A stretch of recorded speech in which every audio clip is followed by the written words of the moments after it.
ધાનેરા તાલુકાના અનાપુર છોટા ગામમાં આવેલી સીતારામ ગૌશાળા ખાતે આજે હનુમાન જયંતીના પવિત્ર અવસરે ભક્તિની સાથે સેવાનો એક અનોખો અને પ્રેરણાદાયી ત્રિવેણી સંગમ જોવા મળ્યો હતો। ગૌશાળાના મહંત પૂજ્ય સીતારામ બાપુ દ્વારા આજે દિવ્યાંગ બાળકો અને નિરાધાર વૃદ્ધો માટે તમામ સુવિધાઓથી સજ્જ એક નવા આશ્રમનો મંગલ પ્રારંભ કરવામાં આવ્યો છે।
આજે જ્યારે સમગ્ર વિશ્વ હનુમાન જન્મોત્સવની ભક્તિમાં લીન છે, ત્યારે ધાનેરાના અનાપુર છોટામાં પવનપુત્રના સાચા સેવક એવા સીતારામ બાપુએ તુમ રક્ષક કાહુ કો ડરનાના મંત્રને સાર્થક કરતા માનવ સેવાનું ભગીરથ કાર્ય શરૂ કર્યું છે।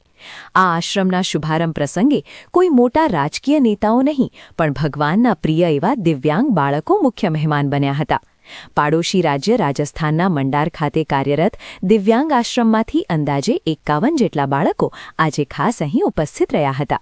આ બાળકોમાં કોઈ જોઈ શકતું નથી, કોઈ બોલી કે સાંભળી શકતું નથી, તો કેટલાક બાળકો માનસિક રીતે દિવ્યાંગ છે। મંડારની સંસ્થામાં આ માસૂમ ભૂલકાઓને તેમની ક્ષમતા મુજબનું શિક્ષણ અને કૌશલ્ય તાલીમ આપવામાં આવે છે। આજે આ જ માસૂમ બાળકોના વરદ હસ્તે સીતારામ ગૌશાળા ખાતે નવા દિવ્યાંગ અને વૃદ્ધાશ્રમનું ઉદ્ઘાટન કરવામાં આવ્યું હતું। વર્ષોથી ગૌવંશની નિસ્વાર્થ સેવા કરી રહેલા સીતારામ બાપુએ હવે સમાજના ઉપેક્ષિત અને જરૂરિયાતમંદ એવા દિવ્યાંગો અને વૃદ્ધોની લાકડી બનવાનો નિર્ધાર કર્યો છે। આ આશ્રમમાં રહેવા, જમવા અને સ્વાસ્થ્યની તમામ આધુનિક સુવિધાઓ પૂરી પાડવામાં આવશે, જેથી વૃદ્ધોને પોતાના ઘર જેવો જ અહેસાસ થાય।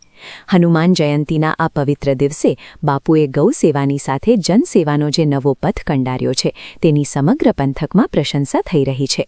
કાર્યક્રમ દરમિયાન મોટી સંખ્યામાં ગ્રામજનો અને ભક્તો હાજર રહ્યા હતા, જેમણે બાપુના આ સેવાકીય અભિગમને વધાવ્યો હતો।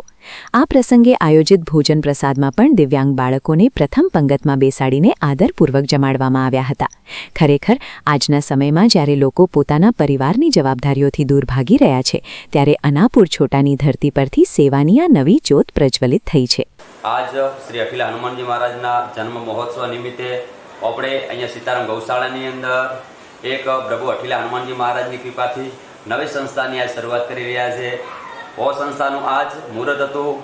મંડારની દિવ્યાંગ સંસ્થા છે, ત્યાંથી બધા જે બાળકો આવ્યા હતા, ઓ બાળકો દ્વારા આજે આપણે અહીંયા એક નવી સંસ્થાની શરૂઆત કરી છે, અને આ સંસ્થા ટૂંક સમયની અંદર આપણે અહીં એક બીજી શાખા ચાલુ થઈ રહી છે સીતારામ ગૌશાળાની અંદર।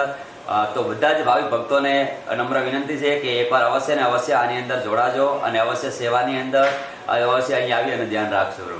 સંસ્થા કામ કરશે અને સંસ્થા આ બધી જે આપણે સંસ્થા બનાવવા જઈ રહ્યા છે, વો સંસ્થા છે જે આપણી સંસ્થાનું નામ છે સીતારામ સેવા શક્તિ આશ્રમ। મતલબ જે પણ અનાથ વ્યક્તિ છે, જે વૃદ્ધ આશ્રમ જેવા છે, જે સુરદા છે, અપંગ છે, કોઈ પણ જાતના આપણને જે પણ એવું લાગે છે કે અંગ પીડિત વ્યક્તિ છે, એને હરેકને અહીંયા આપણા સીતારામ ગૌશાળાની અંદર નવી સંસ્થા જે શરૂઆત કરી એની અંદર સેવા કરવાની અંદર આવશે। હનુમાનજી મહારાજના જન્મ મહોત્સવ નિમિત્તે આજ ભગવાનની કૃપાથી વો પણ એક ભવ્યથી અતિ ભવ્ય મોટું હિન્દુ સંમેલન કરવાનું છે. એનો પણ આજ સાંજે ભગવાનનો આદેશ મળી જશે. તો બધા ભાવિ ભક્તોને સનાતનીને મારી નમ્ર વિનંતી છે કે તમે અમને થોડો સાથ સહકાર આપતા રહેજો. હું તમારી પાસે કાંઈ માંગતો નથી. તો અમે આ નવી સંસ્થા એક બીજી જે ભગવાનની કૃપાથી અઠીલાની કૃપાથી આગળ વધારી શકીએ અને તમારા બધાના સાથ સહકારથી અને ધોનેરા તાલુકા બનાસકાંઠાના આખા દેશ માટે બધા માટે ભગવાનની કૃપા રહે એવા આજે હનુમાનજી મહારાજના જન્મ ઉત્સવ નિમિત્તે બધાને શુભકામનાઓ અને આશીર્વાદ. આ ઉદ્ઘાટન પ્રસંગે દિવ્યાંગ બાળકોએ પોતાની કલા અને ભક્તિ દ્વારા સૌના દિલ જીતી લીધા હતા. આશ્રમના સૂરદાસ બાળકોએ વાદ્યયંત્રોના સંગાથે જ્યારે હનુમાન દાદા અને પ્રભુ શ્રીરામના ભજનોની રમઝટ બોલાવી ત્યારે આખું વાતાવરણ દિવ્ય બની ગયું હતું. આ દિવ્યાંગ બાળકોની નિર્દોષતા અને તેમની ભક્તિ જોઈને કાર્યક્રમમાં ઉપસ્થિત સામાન્ય લોકોની આંખો પણ ભીની થઈ ગઈ હતી. દિવ્યાંગ બાળકો માટે કામ કરતી સંસ્થાના સંચાલક રમેશભાઈ ચૌધરીએ પણ આ તકે લાગણીસભર થઈને સીતારામ બાપુ અને ગૌશાળા પરિવારનો આભાર માન્યો હતો.